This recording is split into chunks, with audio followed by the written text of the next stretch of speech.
or sponsors. Encouraging, educating, and empowering you into action. This is Warriors Talk with your host, Lady Rochelle. Hello. Welcome to Warriors Talk with author and founder Lady Rochelle, where we move away from awareness towards action.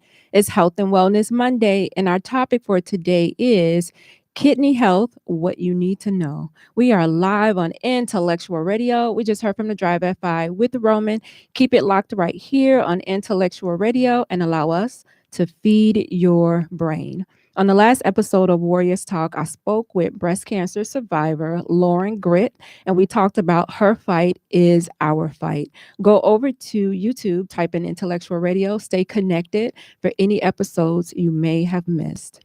The quote of the day is, did you know that caffeine dehydrates the body and speeds up the aging of the skin and the kidneys?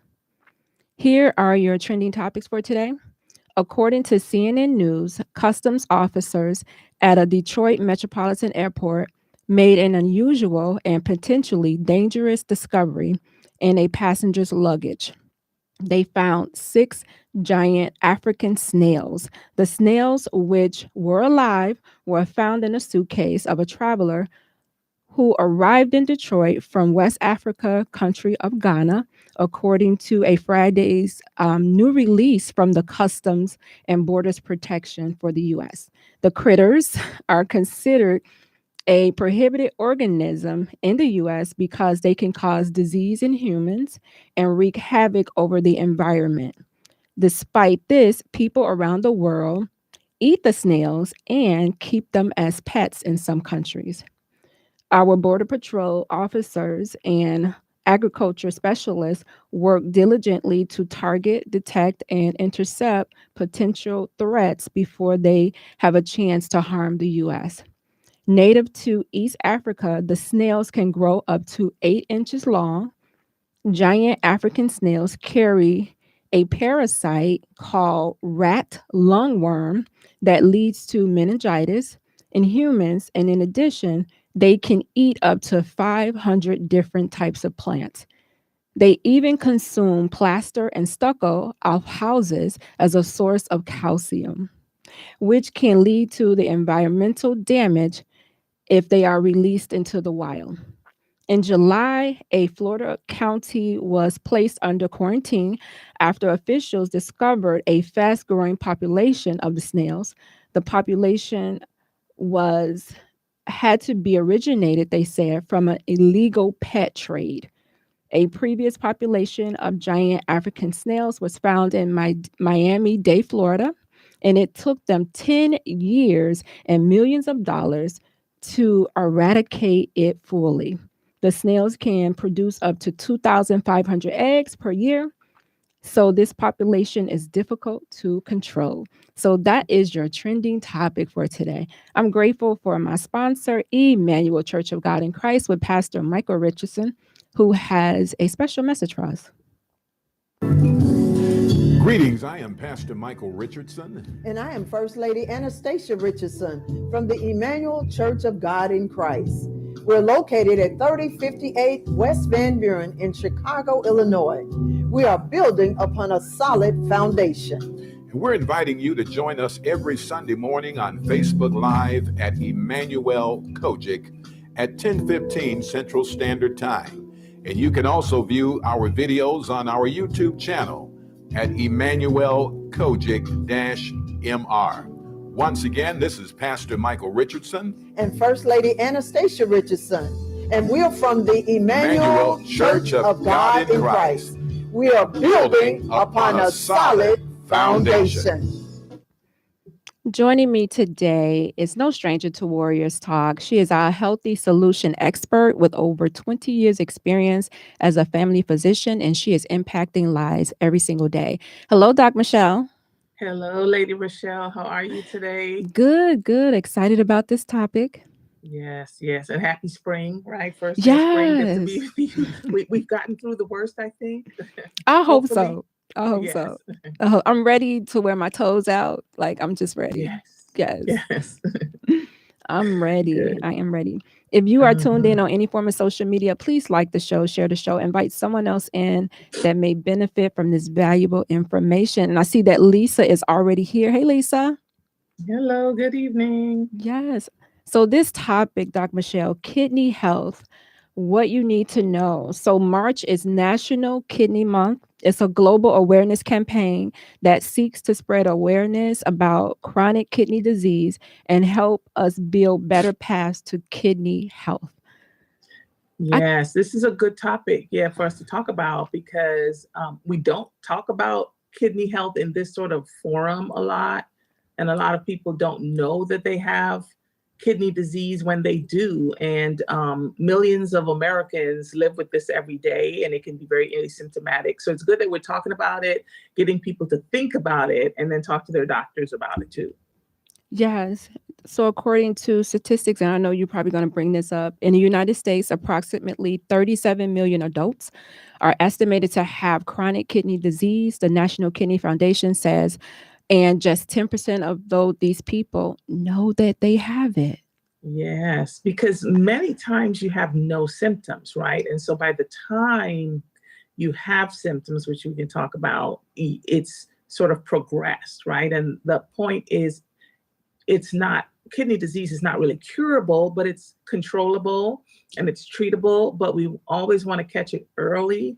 And I always talk about going for your regular checkups, going for your annual visits, because one of the ways we check for kidney disease is with blood work, right? And labs and urine tests and things like that. So it's important to know that there's tests for it. It's very treatable. You may not have symptoms, so don't wait till you have symptoms to find out you have it, because then it's going to really affect your life at that point. So when we go for our annual exam, is that something that they're checking for at that point? Yeah, normally when you go for that annual wellness visit, there should be blood work done. Part of that blood work is screening tests for things like kidney disease, because we know that people have no symptoms. And certainly if you have medical conditions like heart disease, like high blood pressure, diabetes, or other medical conditions, they're going to be checking for that anyway. So I know sometimes patients will always ask me, well, what are you checking in that blood, right? When you get that. And that's part of what it is, because we can see early signs of kidney disease, even in blood work and in urine, that can lend us to look a little closer.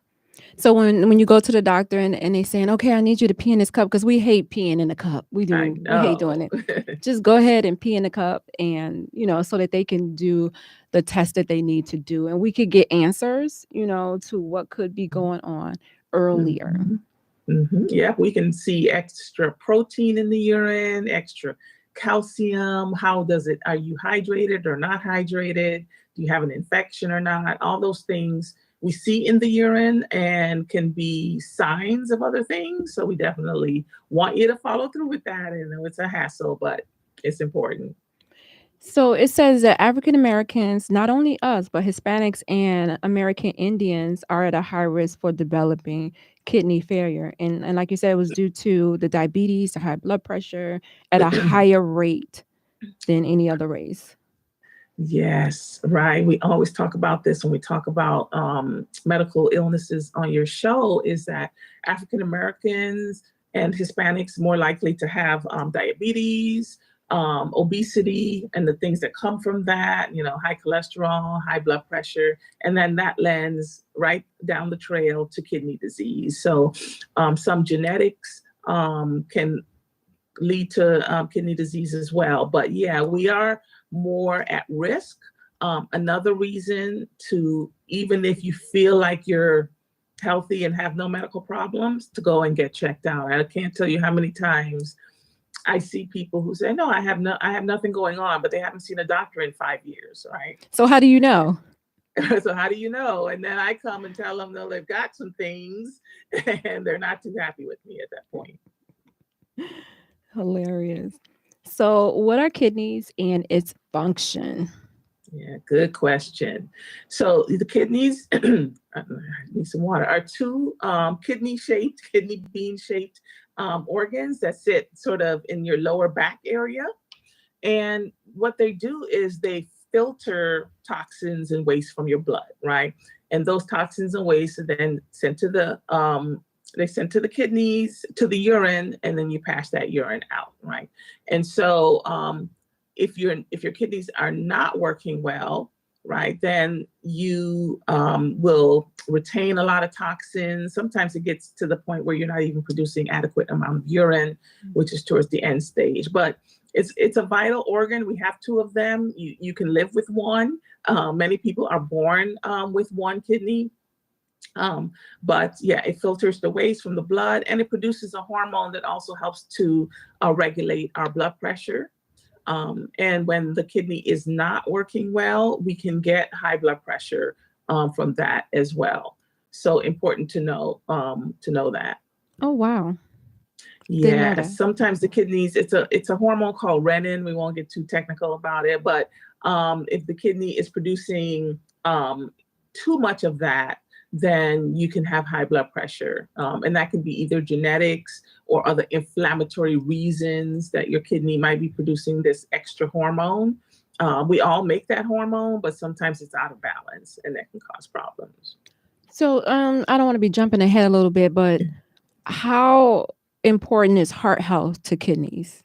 Yes, it goes both ways. Heart health is very important because two things can happen, right? So if your kidneys are not working well, then you get a buildup of other things like your electrolytes, your potassium, your calcium levels. Those have an effect on the heart and can cause heart issues, arrhythmias and such. Then the other thing is if your heart isn't working very well and you have heart failure, then your heart sometimes is not pumping well sufficiently to supply blood to the kidneys. And that can be a problem for your kidneys as well. So the kidneys can cause trouble for the heart, and the heart, if it's not working well, can cause trouble for the kidneys. Well, and that's something you probably wouldn't even think that the 2 and 2 go hand in hand, a healthy heart, healthy kidneys. Yeah. That's important. I want to Yeah. jump into talking about some of these. How do you keep your kidneys healthy? Yeah. We could talk about some of the symptoms, and then we can talk about like how do you keep them healthy? Right. So many times there's no symptoms, but as it progresses, as those toxins and the fluid is building up in your system, you can have simple things like nausea, loss of appetite, or you can have swelling in your feet, which I think most people will sort of recognize if they have kidney disease. You can have muscle cramps from the imbalance of potassium and calcium in your system. So there are different symptoms that can occur. Yes, muscle cramps, the swelling in your feet, just general things like fatigue, not feeling good, malaise, all of that can be a part of it. And that sort of comes as that disease progresses, because lots of times, again, you don't have any symptoms and we need to catch it early because we need our kidneys. We just don't need to, okay? Yes, dry, itchy skin for sure, absolutely. As toxins build up, that shortness of breath can be from the fluid building up. And you mentioned this one towards the end. Urinating either too much or too little. So sometimes urinating a lot can be, do we have a sugar issue, a diabetes issue? And then urinating too little can be, if your kidneys are progressing, you do start to produce less urine because it's not working, it's not filtering, it's not pulling the fluids out. Well, if you don't know, hey Angela, if you don't know, if it's silent and you don't know until it progressed, like what can we do? Like, right. Mm-hmm. Should we watch out for, because the things that we just mentioned are those things when you already have kidney disease. Right. So what do you're talking about prevention, right? How do you know when your kidneys are failing? Like what your body is going to do? What is your body telling you? What signs are we going to see? Right. So some of those things you will see, but again, I've had patients, there's different stages to kidney disease, right? So stage 3, 4, 5, end stage disease where you need dialysis and transplants. And I can have a patient on blood work, it will say, your kidneys are not working. You're at stage 3 or stage 4, and they may not have a lot of symptoms. So the thing is, what's causing it? What's causing this problem? And control that. That's what we can do, right? So shows like yours to educate patients, but what can you do? If you have diabetes, make sure you're controlling that. If you have high blood pressure, make sure that's controlled. If you're a smoker, we haven't even talked about the lifestyle things. If you're a smoker, stop smoking. Smoking, we think about for cancer and lungs, but I tell patients every time you smoke, that nicotine causes inflammation in any blood vessel. It's not going just to your lungs, right? It's going all throughout your body. And so if you think about, smoking can cause decreased circulation, right? So that's decreased circulation to your legs. It's decreased circulation to your kidneys. So every time you smoke, you're causing that inflammation, which is causing decreased blood flow to your kidneys, which over time causes kidney disease, right? So again, these are some of the lifestyle things that you can do. When you say, what can we do if we have no symptoms, right? Well, you've got to talk to your provider about what's causing it. So you control that. And then the lifestyle things like keeping your kidneys hydrated, drinking enough water, not smoking, eating a good, healthy, we always talk about a plant-based diet, things like that. So, I mean, is there such thing as drinking too much? You're trying to flush out your system. I see people doing that, like drinking a lot of water, and I'm like, that can't be healthy. Like your body can only take so much water. Like you can't try to make up for it with drinking a whole gallon, like right then and there. Yeah. So for the most part, if you have healthy kidneys, it's hard to drink too much water. But your body regulates itself, right? As I'm always I try to drink, let's say at least a liter of water a day, a liter and a half of water, right? But one of the things I'm looking at is at my urine color, right? You'll know if you're well enough hydrated. If you're well enough hydrated, your urine will be almost the color of water or pale yellow, right? If you really need more water, your urine's going to be dark yellow, the color of lemon, stuff like that. So that's one way to know, am I drinking enough water? Okay, if your urine is pretty pale, you're probably drinking enough water, right? You don't have to drink too much, but it's hard if you're healthy to drink too much water. It gets into a problem when you have heart disease and stuff like that. Yes. I remember trying to get down 8 glasses of water and my body was like, no. Like my body told me, no, you don't need it. I know we get water from like foods, fruits, and different things, but to actually try to get down those 8 glasses of water, my body was like, no, you don't need that. We good. So, but I heard that when you wake up in the morning, that your urine is going to be a little darker anyway, because you've been asleep and you get up and you pass that urine, but not to be alarmed, because throughout the duration of the day, it should be the color that you said, like almost like that pale yellow color. Right. Exactly. What if it's bubbly, like foamy? Yeah, that could be a sign of kidney disease, as the certain gases, toxins are released into the urine. So you want to look for that. You want to look to make sure there's no bubbles or like what we call sediment, like little sandy calcium things, right? And the other thing we didn't mention is not just yellow urine, but you can have sort of a dark color brownish urine. I've seen that. Which can signify, kidney disease is sort of like a breakdown of hemoglobin, the blood cells. Is it blood in the urine liver when it's that dark? Right. It can be a breakdown of that hemoglobin. It could be blood. sometimes if you have severe liver disease, that can happen. You can see the urine looking sort of brownish color. So all those things, all those are signs that there's something going on. What about people who are drinking? Like, can we drink too much, too little? Right. Like, what should we be for those people who drink? Yeah. So we don't think excess alcohol in general necessarily causes directly kidney disease, but the issue with drinking a lot of alcohol is it can lead to obesity.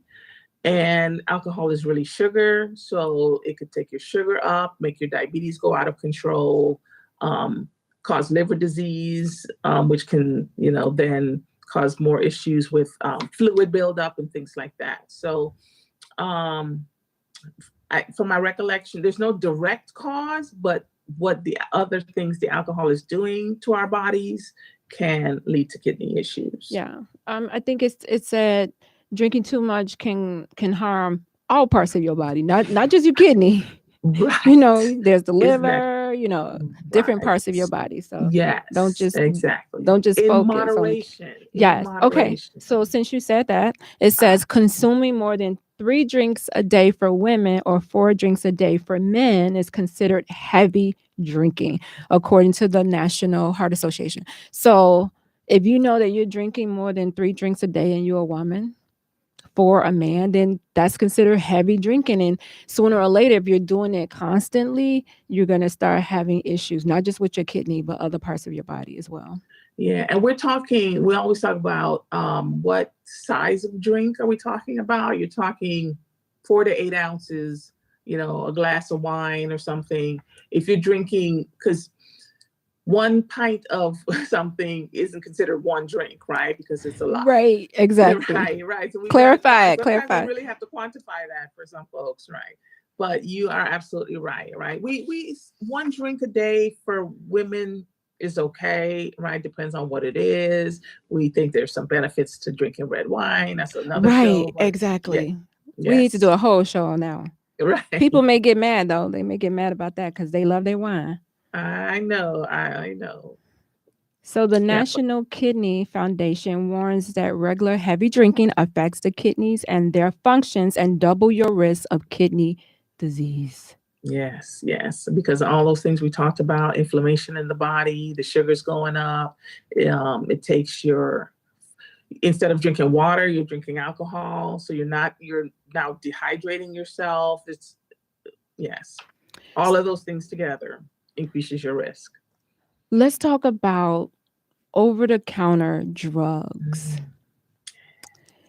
Like, I'm sorry, like ibuprofen, Tylenol, aspirin, that may cause some sort of risk or sudden risk when it comes to kidney failure or progression to kidney disease. Right. Yes. So those ibuprofen products, we call the non-steroidal anti-inflammatories, NSAIDs, like your ibuprofens, like your Aleve, your Advils, your aspirin, they in long-term use have been shown to increase your risk of kidney disease. So if you need ibuprofen for something, for pain, fever control or something like that, and you need an anti-inflammatory to help your joint pain or whatever that might be, I recommend taking the lowest effective dose. If that's ibuprofen, over the counter, it's 200 milligrams. If that works, great. Take the low effective dose for no more than 3 to 5 days, right? So I much prefer that a patient takes the effective dose. Let's say I take 400 milligrams 3 times a day for 3 days to get your pain better, versus you taking a little bit every day. I need it all the time, right? But some people do, right? As we get older, we've got joint aches, we've got inflammation.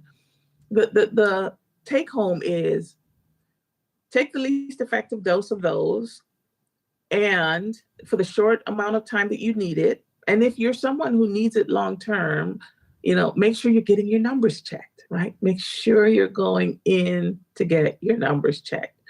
You talked about acetaminophen, Tylenol. Not as much risk for kidney disease. High dose of acetaminophen tends to cause liver disease more so than the ibuprofens.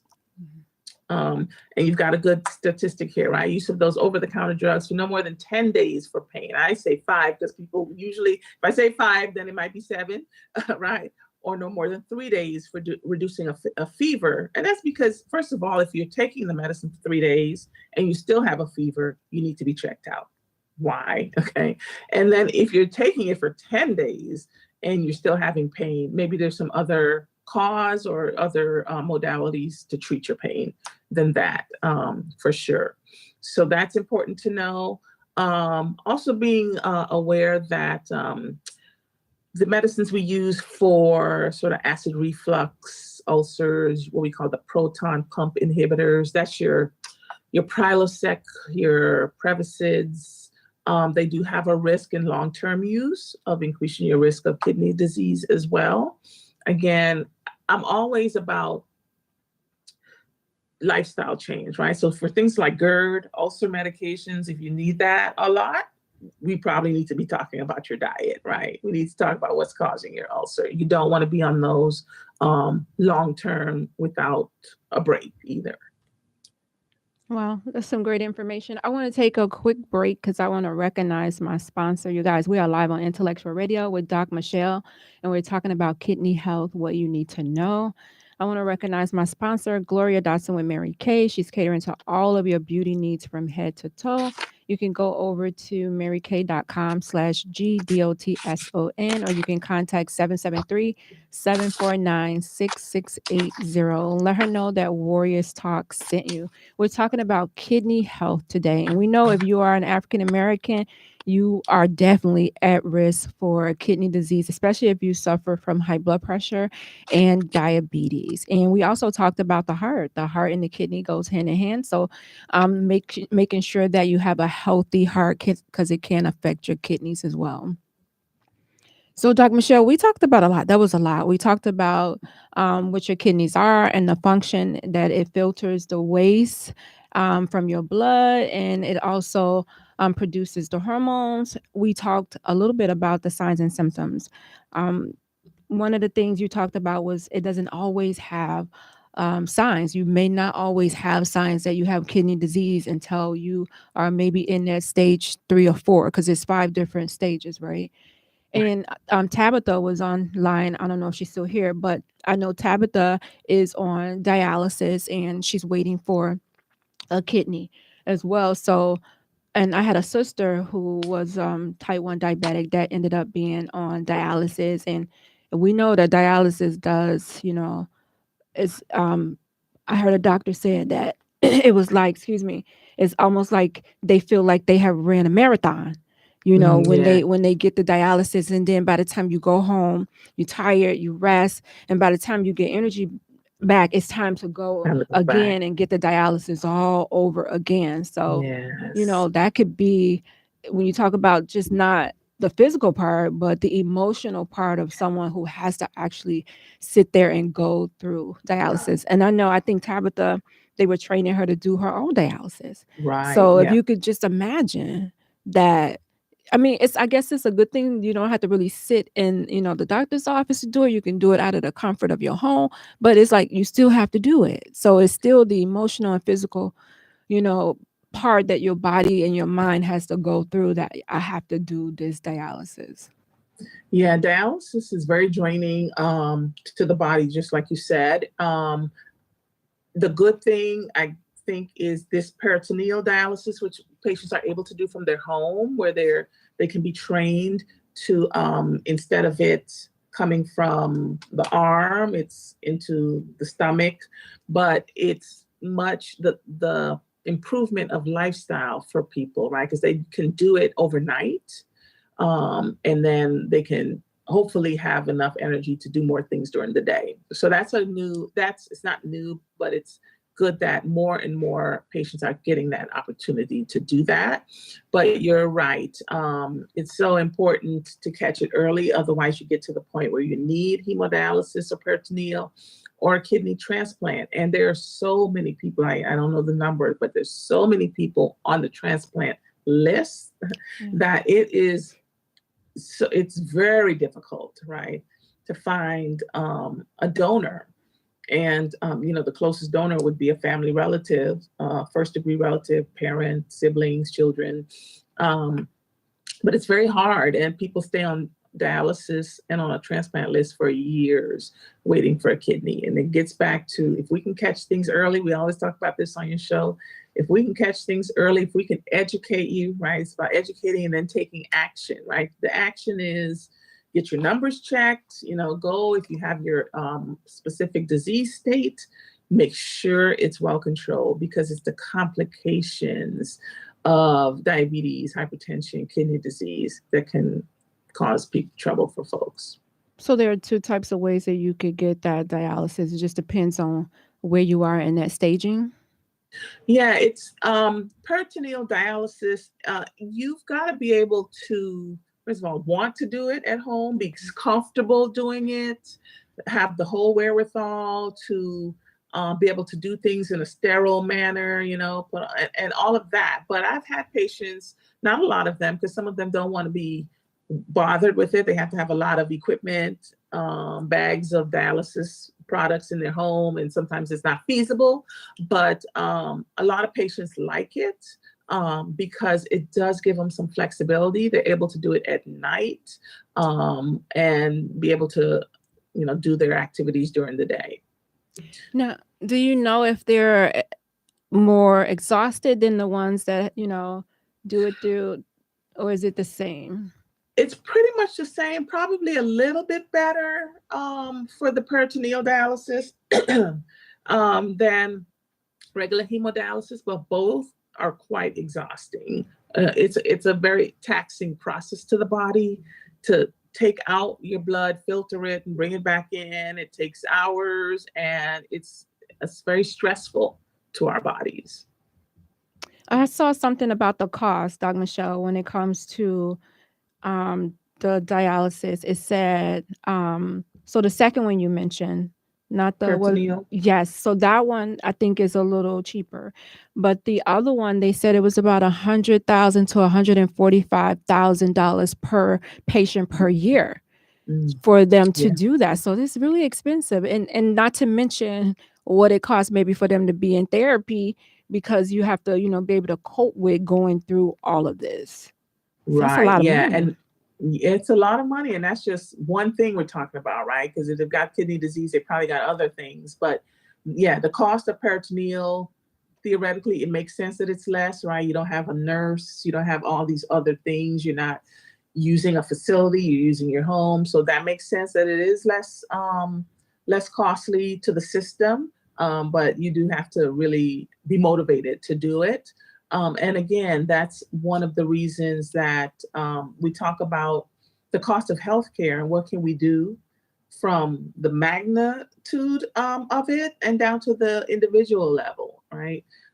Because when you have these medical conditions, you've got to pay for medications, doctor's visits, all those other things. Prevention is much better than trying to treat the disease once you get it.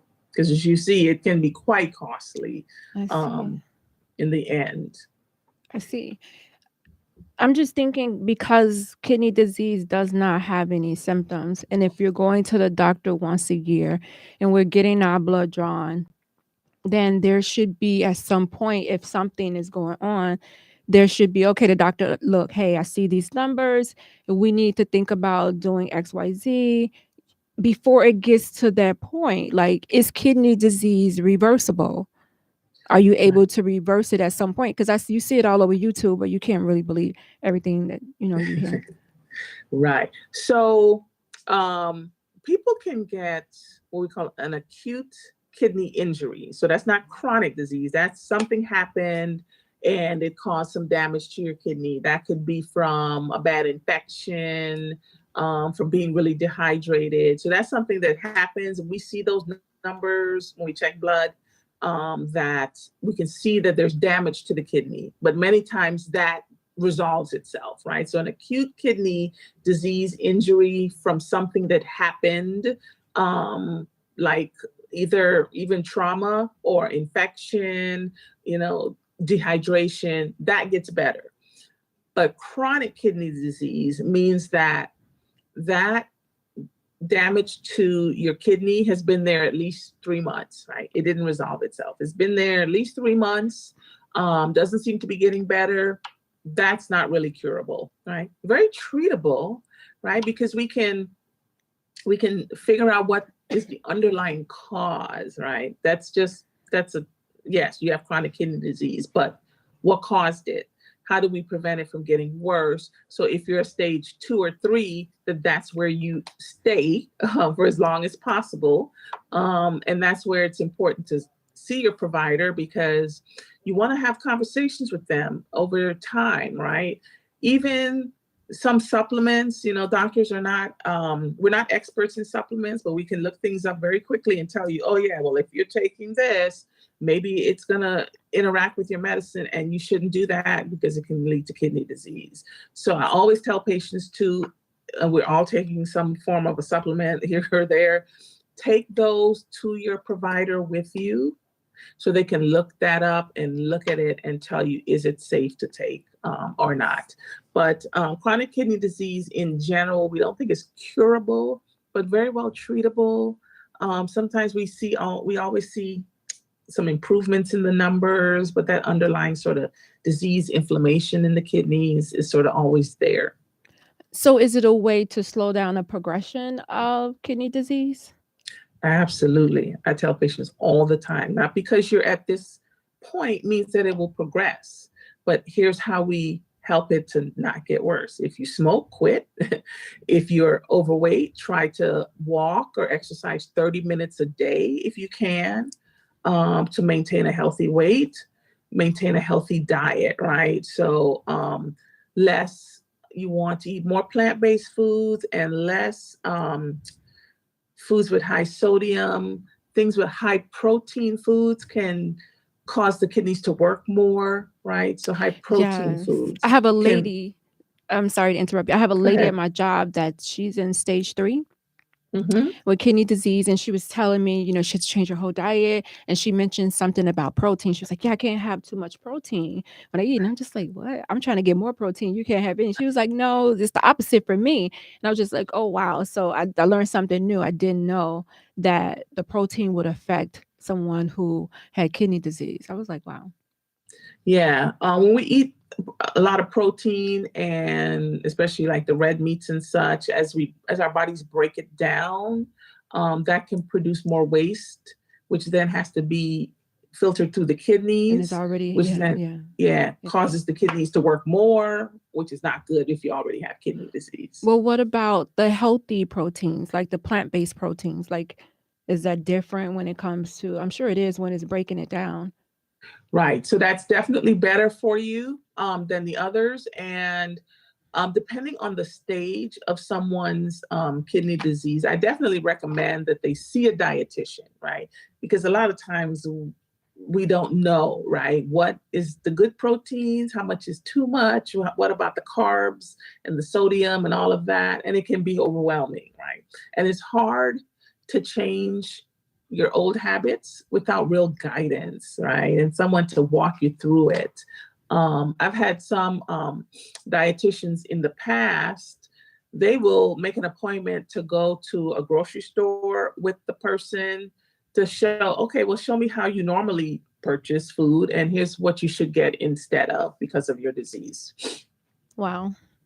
That makes sense. Yeah. You have to, teach them how to, I guess, break that habit and what to get. Because sometimes, most of the times we go to the store hungry and we just grabbing, Right. things, not really planned out healthy meals when we go, and we end up spending more money when we do it that way. You don't really know, if you've never really bought food that way, different way for kidney disease, you don't know what to get. So most insurances will cover you seeing a registered dietitian based on the disease state that you have. So they should ask and inquire about that. You would think it would be at any stage, though, especially if you're trying to prevent it from progressing. It would be like, okay, stage 1, 2, yeah, definitely.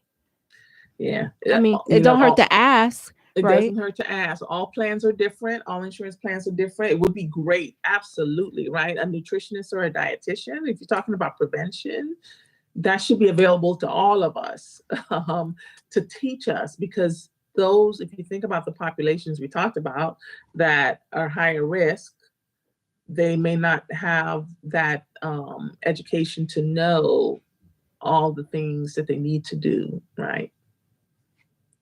So you mentioned some of the things that you can do to stay healthy. One of them is to get tested. We mentioned the blood. There an actual blood test for kidney disease, or is it just a blood test that you normally would take when you would go and get your annual exam? So the beginning part is the screening test, which checks for different values like a creatinine. We check your electrolytes, your sodium level, chloride. We check for those things, right? And then depending on what that looks like, do we need to go further? So sometimes we collect urine from patients. We do a kidney ultrasound, right? If I see that someone's numbers are not quite right, they're not quite normal, and maybe you're telling me we don't really have any of these other things, reasons for you to have kidney disease. We check a kidney ultrasound. We check one anyway if you have kidney disease, right? We check what we call a renal ultrasound to look to see, is there any other reason there, like a tumor or polycystic kidney disease, or any sort of evidence we can tell from the ultrasound of other inflammation in the kidneys, right? That could be genetic. So we do an ultrasound to make sure that we've sort of looked at all causes that could be possible and rule it out as a cause. Then we can say, oh yeah, it's just your high blood pressure. We don't see anything else going on with your kidney.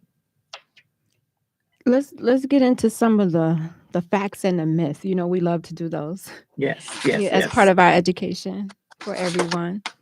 So one of the facts or myth says that kidney disease is rare. No, there's millions. I think it's 3 million, if not more, people that are living with kidney disease. It's not rare. It's just that people don't really talk much about it. And then again, they may not know they have it if they haven't been checked. That's what it says, that no, people just don't talk that much about it. Right. The next one is, if you had chronic kidney disease, you'll know it. Right. Yeah. So we know that to not be true. And we know that kidney disease, for the most part, it progresses slowly. So the good thing is, if we catch it, we can do things to help prevent it from getting worse. Because even with patients I've had who have diabetes and hypertension and heart disease, it still progresses slowly, but you want to be sure that it doesn't get worse to significant damage. So you have some time in there if you're going to the doctor regularly to get on the right track and do something. Mm-hmm. The next one, fact or myth, is kidney disease is caused by alcohol drinking. Yeah, so we talked about that, right? Excess alcohol is bad for many organs. We know alcohol use, because it increases your sugar level. It can lead to obesity. It can lead to diabetes with overuse, and all of that can then translate to kidney disease over time. So excess alcohol, we usually say 1 drink for a woman, maybe 2 for a man on a daily basis, of 4 to 8 ounces. Okay. All right. So the next one says, does drinking lots of water help keep your kidneys working well? Yeah. And we talked about that. Yes. So drinking water helps to hydrate you and flush your kidneys, right? And so we talked about that it's hard if you're healthy to drink too much water, but you got to be careful if you have heart disease or kidney disease already.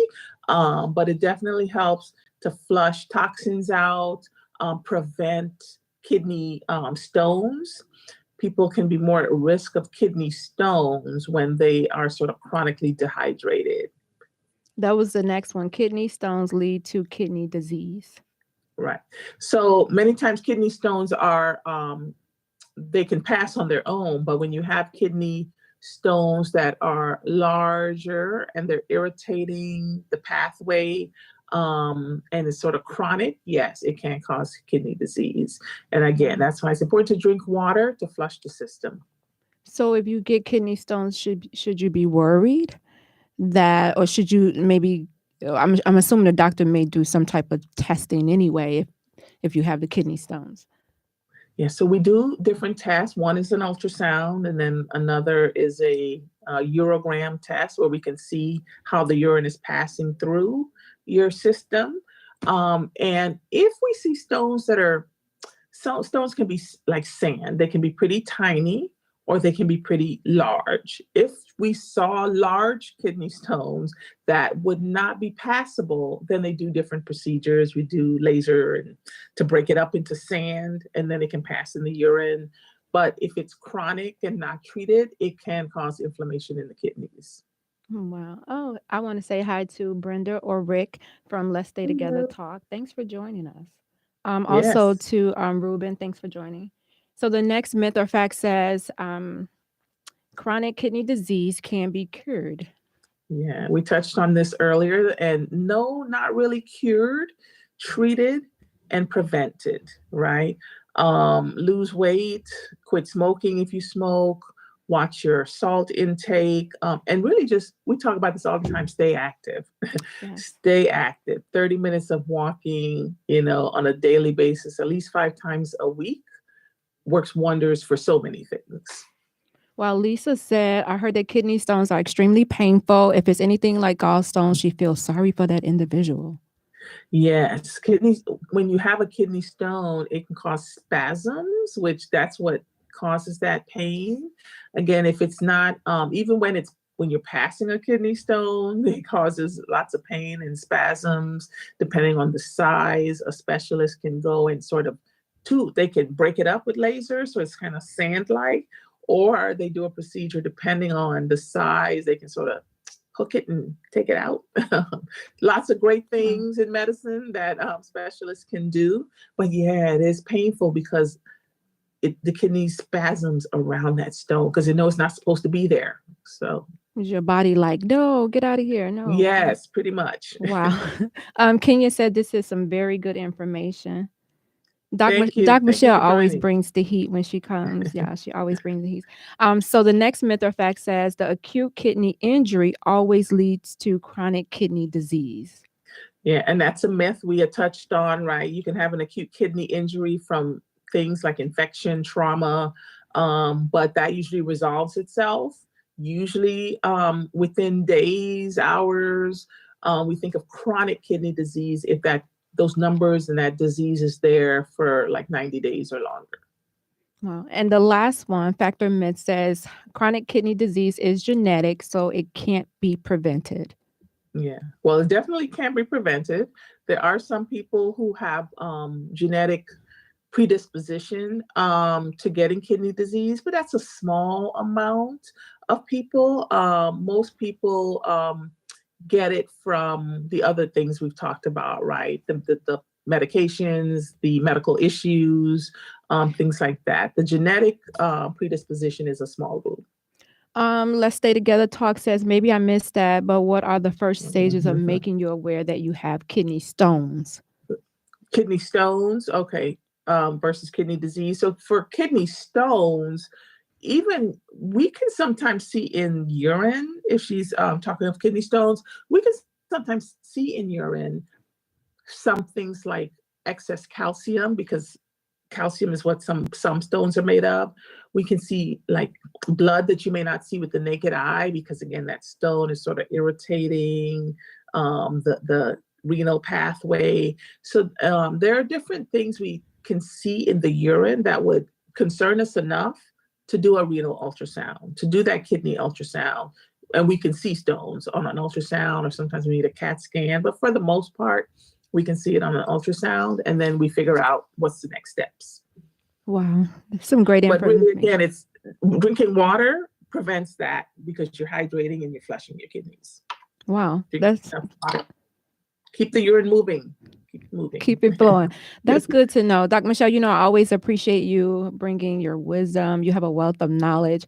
I just want you to give some words of wisdom to individuals about kidney health. Yeah, thank you. Thank you. So kidney health is so important because we need our kidneys to live, to function, to remove waste from the body, right? And it's important that because it's asymptomatic for the most part, you don't have symptoms until it's almost too late. It's important to get your kidneys checked by your provider, right? That means go in, get at least your annual wellness visit. And if you have other medical issues, you should be going even more often. And then, as we always talk about on this show, it's lifestyle modifications. It's quit smoking if you do. It's maintain a healthy weight and a healthy diet. It's get moving. Walking at least 30 minutes 5 times a week helps to decrease your risk by decreasing your risk of obesity and high blood pressure. Thank you so much. I really appreciate you, Dr. Michelle. Oh, you are welcome. Thank you for having me again. Always. Hey, you guys, don't go anywhere. Coming up next at 7 p.m. on Intellectual Radio is The People Show with Mark Wallace and Charles Thomas. I will leave you with these words of wisdom. The challenge is not to be perfect. It is to be whole. Join me next Monday at 6 p.m. right here on Intellectual Radio. As always, thank you for tuning in to Warriors Talk with author and founder Lady Rochelle, where we are changing lives one warrior at a time. Thank you for listening to this week's edition of Warriors Talk with Lady Rochelle. To find out more about Warriors Talk, follow at Warriors Talk, the number 1, on all social media outlets, and Warriors Talk with Lady Rochelle on YouTube. Please join us next week and every Monday evening at 6 p.m. Central Standard Time on IntellectualRadio.com for Warriors Talk with Lady Rochelle, where we encourage, educate, and empower you into action.